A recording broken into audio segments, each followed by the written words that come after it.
Hello friends, welcome to defence matrix.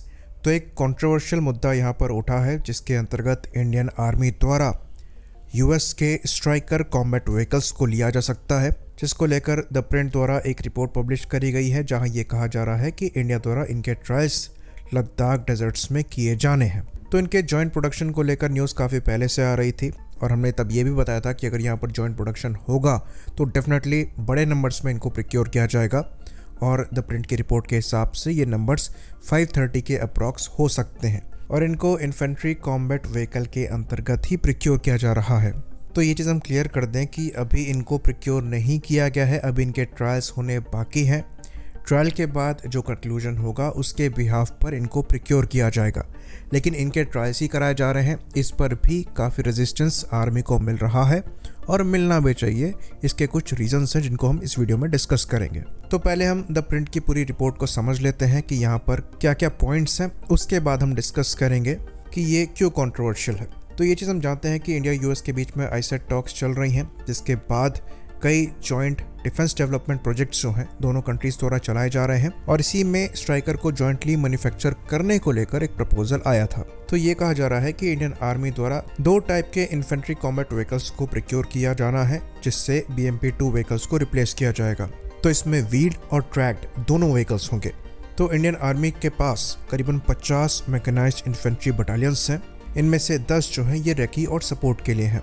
तो इन 10 recce और support battalion में से 5 को व्हील्ड व्हीकल से लैस करना है और 5 को ट्रैक्ड व्हीकल से लैस करना है और बाकी बचे जो 40 स्टैंडर्ड मैकेनाइज्ड इन्फेंट्री बटालियंस हैं उसमें से 30 यानी कि 30 जो है ये ट्रैक्ड इन्फेंट्री फाइटिंग व्हीकल से लैस होंगे और 10 जो है ये व्हील्ड इन्फेंट्री फाइटिंग व्हीकल से लैस होंगे। तो द प्रिंट की रिपोर्ट में ये कहा गया है कि जो रिक्वेस्ट फॉर प्रपोजल डेकेड्स पहले इशू किया गया था उसमें 15 वेंडर्स के रिस्पॉन्स में एक भी वेंडर ने इंडियन आर्मी की रिक्वायरमेंट पूरी तरीके से पूरी नहीं करी। बाकी जो जेवलिन के जॉइंट प्रोडक्शन की बात चल रही है उसके लिए भी ये कहा जा रहा है कि जेवलिन इन पर लगाए जाएंगे और इसी को लेकर जॉइंट प्रोडक्शन को फिलहाल डिस्कस किया जा रहा है।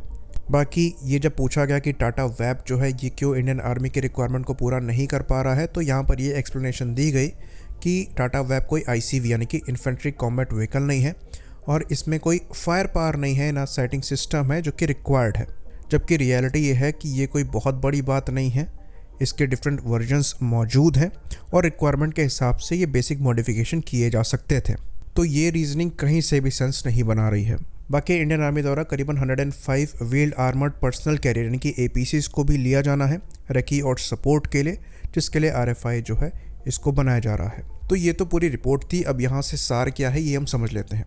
Basically wheeled infantry combat vehicles चाहिए करीबन 15 बटालियन के लिए, जिसमें से 5 जो हैं ये आपकी रेकी और सपोर्ट के लिए है, वहीं पर 10 जो हैं ये आपकी स्टैंडर्ड मैकेनाइज्ड इन्फेंट्री बटालियंस हैं और इन्हीं के नंबर कैलकुलेट करके 530 बताया जा रहा है।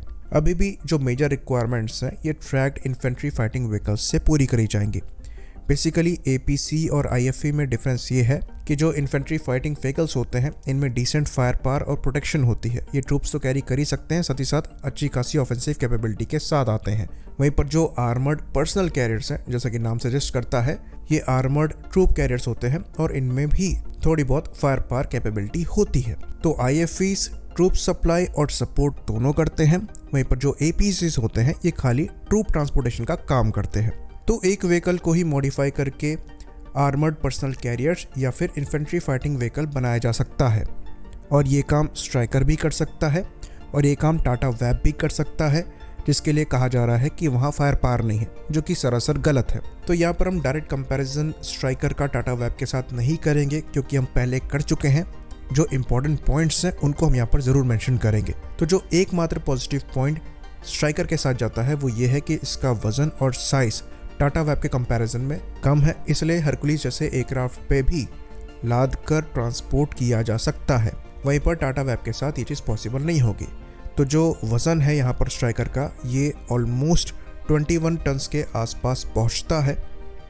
इसके कंपैरिजन में अगर आप बात करेंगे टाटा वेब की तो वहाँ पर वज़न 26 टन के अराउंड चला जाता है। पर एक और चीज़ यहाँ पर हम ज़रूर ऐड करेंगे कि वज़न ज़्यादा होने के बावजूद जो पावर टू वेट रेशियो है ये टाटा वेब का ज़्यादा बेहतर है, क्योंकि वहाँ पर 600 हॉर्स पावर का एक इंजन लगा है और करीबन 23 हॉर्स पावर पर टन का आपको पावर टू वेट रेशियो मिल जाता है। वहीं पर अगर आप स्ट्राइकर की बात करेंगे तो स्ट्राइकर के केस में एक 350 हॉर्स पावर का इंजन लगा है, जिसकी वजह से जो पावर टू वेट रेशियो है ये खाली 19 हॉर्स पावर पर टन का है। तो हायर एल्टीट्यूड में मोस्ट लाइकली जो टाटा वेप है उसकी परफॉर्मेंस ज़्यादा बेहतर होनी चाहिए। बाकी आप अगर ऑपरेशनल रेंज की बात करेंगे तो ये दोनों केस में आपको सिमिलर मिलेगी। बाकी एक चीज़ में थोड़ा सा डाउट है कि जो टाटा वेप के साथ 24 टन का मैक्सिमम वेट दिया गया है ये IFV कॉन्फ़िगरेशन में दिया गया है जहां पर टरेट और गन माउंटेड है, या फिर ये APC कॉन्फ़िगरेशन में दिया गया है, ये क्लियर नहीं है। डेफिनेटली जब गन टरेट और साइड्स माउंट होगी तो वज़न यहाँ पर बढ़ेगा और पावर टू वेट रेशियो नीचे जाएगा, पर फिर भी पावर प्लांट यहाँ पर सफिशिएंट लगता है इस चीज़ को केटर करने के लिए। बाकी एक और जो बड़ा डिसएडवांटेज स्ट्राइकर के साथ है वो ये है कि स्ट्राइकर एम्फीबियस नहीं है, यानी कि पानी में तैर नहीं सकता, और ये कोई छोटा डिसएडवांटेज नहीं है। स्पेशली अगर हम लेह लद्दाख के सिनेरियो को देखें तो वहाँ पर पैंगोंग सो लेक है, तो इनका एम्फीबियस ना होना एक बड़ा डिसएडवांटेज देता है, जो कि टाटा वेब के साथ केस नहीं है। बाकी जो ट्रांसपोर्टेशन का एडवांटेज फिलहाल के लिए स्ट्राइकर के पास है, ये फ्यूचर में कोई बहुत बड़ा सिग्निफिकेंट प्लस ऐड नहीं करेगा, क्योंकि हमारे द्वारा मीडियम ट्रांसपोर्ट एयरक्राफ्ट देखा जा रहा है जहाँ पर हम मैक्सिमम पेलोड कैपेसिटी 27 टन की मांग रहे हैं। तो जितने भी एयरक्राफ्ट कॉम्पिटिशन में हैं उसमें हरकुलिस को छोड़कर अगर बाकी दोनों लिए जाते हैं तो वो टाटा वेब को ईजिली पॉइंट A से पॉइंट B तक पहुंचाने में सक्षम होंगे। हाँ, बाकी एक और प्लस हम ऐड करें जो कि फिलहाल टाटा वेब लैक करता है लेकिन उसमें लगाया जा सकता है पर स्ट्राइकर के पास है, वो 105 mm की मोबाइल गन सिस्टम कैरी करने की कैपेबिलिटी होगी। तो ये एक लाइट टैंक की तरह सपोर्ट प्रोवाइड करने में सक्षम होगा। ऑल्दो ये टाटा वेब के केस में प्रपोज्ड है, पर स्ट्राइकर के केस में ये प्रूवन है। बाकी स्ट्राइकर जो है ये कॉमेट प्रूवन भी है, और अगर रिव्यूज़ की बात करेंगे तो ये मिक्स्ड रहे हैं। कहीं कहीं पर इन्होंने बहुत अच्छा परफॉर्म किया है, कहीं कहीं पर इनकी परफॉर्मेंस को लेकर क्रिटिसिज्म भी मिला है।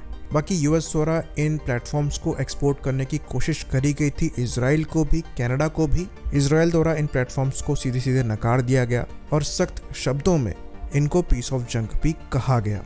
अल्टीमेटली इजराइल द्वारा locally produced armoured personal carriers को प्रिक्योर किया गया। कनाडा की बात करें तो कनाडा ने ऐसे रीजंस देकर इनको नकारा नहीं, बल्कि उन्होंने पूरा प्रोग्राम ही कैंसिल कर दिया था।